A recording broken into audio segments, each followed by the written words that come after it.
Place maintenant à la partie débat où on va s'intéresser au dernier film adaptant les aventures du super-héros préféré de la ville actuellement championne NBA, à savoir Spider-Man. Alors, au début, je partais avec un a priori dans le sens où déjà No Way Home, il était vraiment vite fait, et aussi les premiers critiques sur Brand New Home là, elles étaient pas non plus très positives ou dithyrambiques. Au final, j'ai vu le film et dans l'ensemble, le film il est bien. Il est pas extraordinaire. Pour moi, il arrive pas à la cheville, par exemple, des derniers films d'animation sur Miles Morales. Mais je pense que c'est clairement le meilleur film Spider-Man de la filmographie de Tom Holland. Après, le film, il a quand même pas mal de points faibles, mais vu qu'on est quand même dans le positif, on va d'abord aborder les points positifs. Par rapport à Jean Grey, vu que là, entre guillemets, dans le film, pendant une grosse partie du film, elle est un peu considérée comme l'antagoniste, mais au final c'est pas vraiment elle l'antagoniste.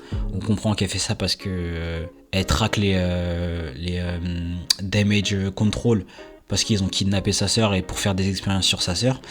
Et justement on comprend que voilà, Jean Grey en fait elle fait rien de, entre guillemets, elle fait rien de mal. Et je trouve qu'il y a eu, parce que dans le film c'est après No Way Home, donc c'est après que Tom Holland Peter Parker ait perdu sa tante et que ses amis l'ont oublié entre guillemets, enfin même pas entre guillemets, l'ont oublié. Je trouve qu'il y a un jeu de miroir entre Jean Grey et Spider-Man sur la façon d'appréhender le deuil qui est réussi, je trouve, dans le sens où Spider-Man fait le deuil de ses... Enfin, pendant tout le film, il a du mal à faire le deuil de ses amis. Et pour lui, étant donné que c'est un super-héros, il doit être seul et vivre seul.